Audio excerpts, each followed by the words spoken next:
O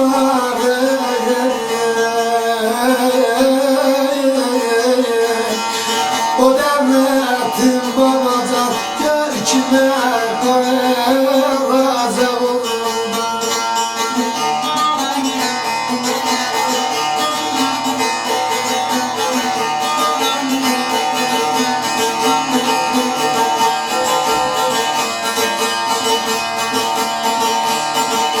Aramam yok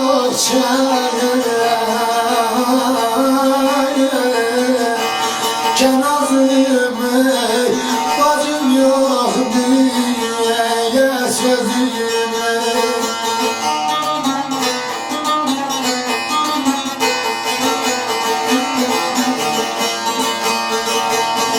Elimiz ki sevmeyen sazımı gör kimler çalacak oldu.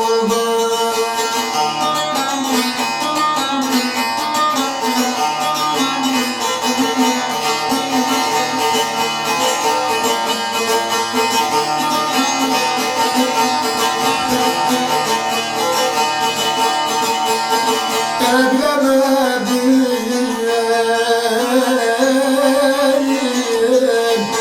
azarını felek yaptı ay bana bazarını.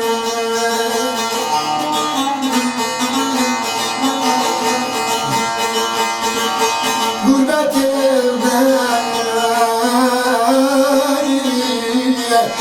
mezarını gör kimler kazacak oldu.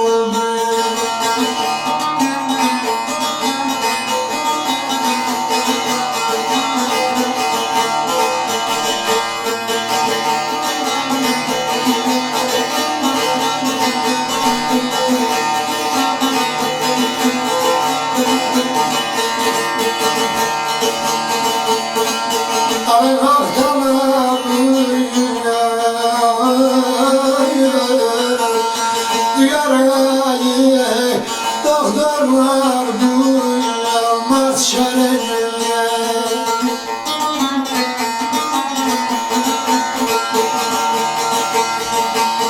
Köyüm olayım su harayım densiz kim cezece yoldur. Ele köyüm olayım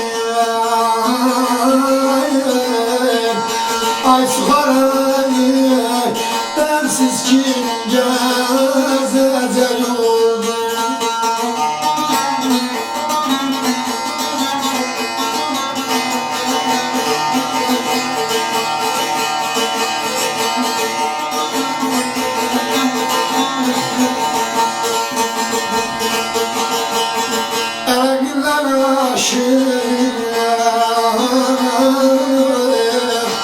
Ayrılım illa ecel çekmedi bana. Mektup şempeye nere söyle genç muridece yolunu. Mektup şempeye